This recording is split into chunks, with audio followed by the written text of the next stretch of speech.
Pernahkah kalian membayangkan bila pasangan kalian, baik suami atau istri kalian ini ternyata berbohong pada kalian, sedangkan kalian tidak tahu sedang dibohongi? Nah, kali ini saya Mas Nuk akan berbagi kepada kalian semua, para subscriber Pondok Hipnotis Indonesia, bagaimana sih cara mendeteksi kebohongan supaya informasi yang disembunyikan Anda tahu apakah pasangan Anda, istri Anda, atau suami Anda, atau pacar Anda ini berbohong atau tidak. Kali ini Anda harus menyimak videonya karena ini sangat penting. Dari awal sampai selesai, tonton sampai habis.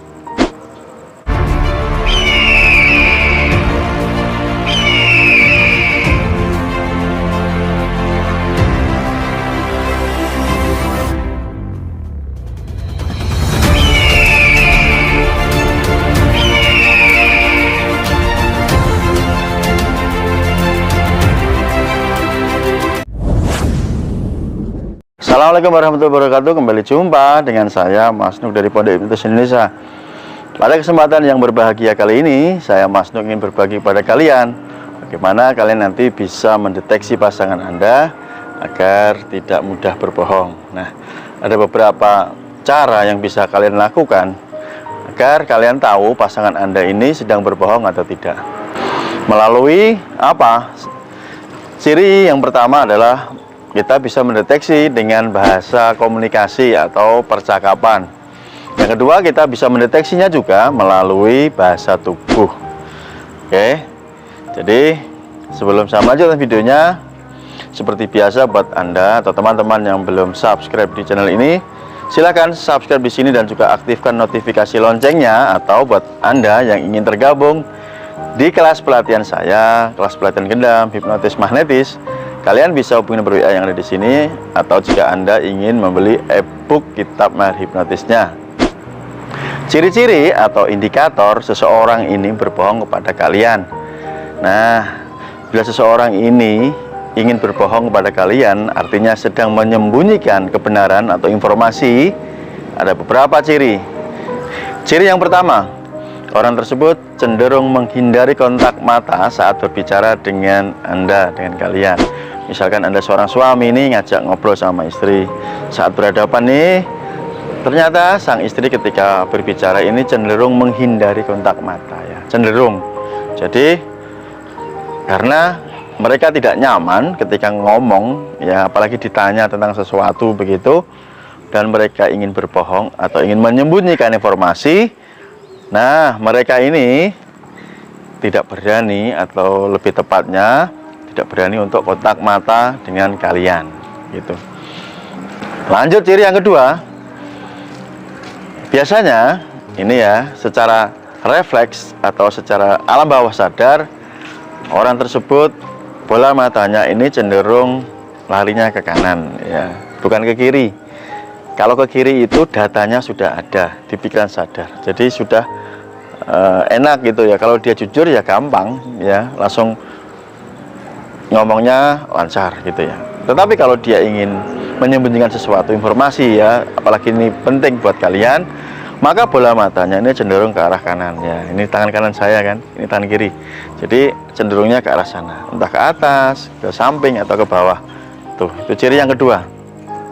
Ciri yang ketiga, yaitu mereka cepat mengganti topik pembicaraan atau mengalihkan pembicaraan. Ini sangat natural.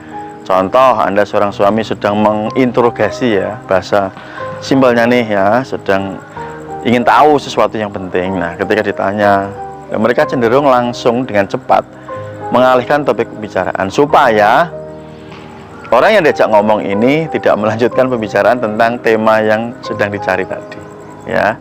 Biasanya seperti itu, mereka cenderung langsung lompat-lompat topiknya. Ditanya ini, ya, belum selesai kalian mendapatkan jawaban yang pas, memuaskan, ya, mereka langsung pindah topik, mengalihkan pembicaraan. Itu ya, itu ciri yang ketiga. Lanjut, ciri yang keempat, terkait dengan Anda bicara, intonasi mereka cenderung lemah atau ngomongnya itu ragu-ragu, ya, karena mereka ada waktu jeda untuk berpikir, guys, ingin merancang sesuatu, ingin merancang sebuah alasan. Nah, ketika ingin mencari sebuah alasan, Maka cara ngomongnya pun tidak tegas, alias mereka ragu-ragu. Nadanya pelan ya. Jadi kalimatnya mungkin terbata-bata dan lain sebagainya. Itu adalah ciri yang keempat. Ciri yang kelima.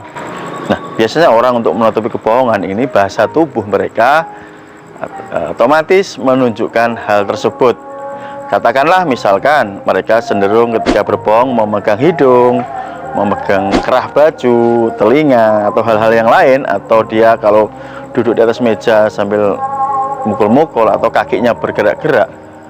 Ini juga menandakan bahasa tubuh mereka sedang tidak nyaman, alias mereka ini sedang memberikan sebuah informasi yang tidak benar. Itu ya, ini ciri yang kelima. Lanjut, ciri yang keenam adalah mereka lebih sensitif alias gampang tersinggung. Ini perhatikan ya, ingat-ingat bila Anda menanyai pasangan Anda, entah istri nanyai suami, suami nanyai istri. Nah, ketika mereka ini langsung tersinggung, marah, meledak-ledak, itu berarti mereka sedang tidak nyaman ditanya hal tersebut, karena mereka tidak ingin terkuak kebenarannya. Mengerti ya? Maka orang yang berbohong atau orang yang menutupi informasi ini lebih sensitif, lebih peka perasaannya, gampang marah gitu ya. Itu adalah ciri yang keenam. Sedangkan ciri yang terakhir atau ciri yang ketujuh, perhatikan ya seluruh gerakan bahasa tubuh atau nada bicara. Ini terkait yang namanya ilmu kalibrasi. Nah, Anda harus bisa mendeteksi ya dari gerakan nafasnya ya, apakah teratur atau tidak, gerakan tangannya tadi, gerakan bola matanya ke kiri kah atau ke kanan, gerakan kakinya. Oke, semuanya Anda harus bisa mendeteksi. Anda bisa mencobanya, misalkan memberikan sebuah pertanyaan yang benar-benar dia alami atau real kejadian. Semisal Anda tanya, "Mah, dulu waktu SMP kalau berangkat pagi sekolah apa sih yang dipersiapkan atau ngapain?" Nah, karena itu sesuatu yang benar atau pernah dilakukannya, ya dia akan menjawab dengan lancar begitu ya. Ya Pak, dulu Mama naik sepeda nih dari pagi bangun sekian terus bla bla bla. Lancar jawabnya. Setelah Anda mengajukan pertanyaan yang real ya, yang kejadian sesungguhnya, kalian bisa melanjutkan dengan pertanyaan tadi yang ingin Anda ketahui. Nah, ada perbedaannya. Anda bisa mengkalibrasi. Biasanya itu tadi dia terbata-bata, tidak nyaman, mungkin langsung sensitif, emosional, dan perhatikan gerakan-gerakan di tubuh atau nada bicaranya. 7 cara ini bisa Anda gunakan meskipun tidak 100% ini menandakan orang tersebut berbohong atau menutupi informasi. Tetapi setidaknya saat kalian ini sudah mengetahui 7 ciri orang yang berbohong atau menutupi informasi, kalian bisa memperdalam dengan meng-cross check data dan fakta sebenarnya. Nah, itu tugas kalian selanjutnya untuk mengetahui kebenarannya.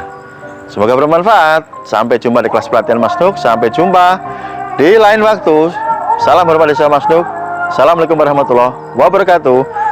Salam hipnosa. Terima kasih.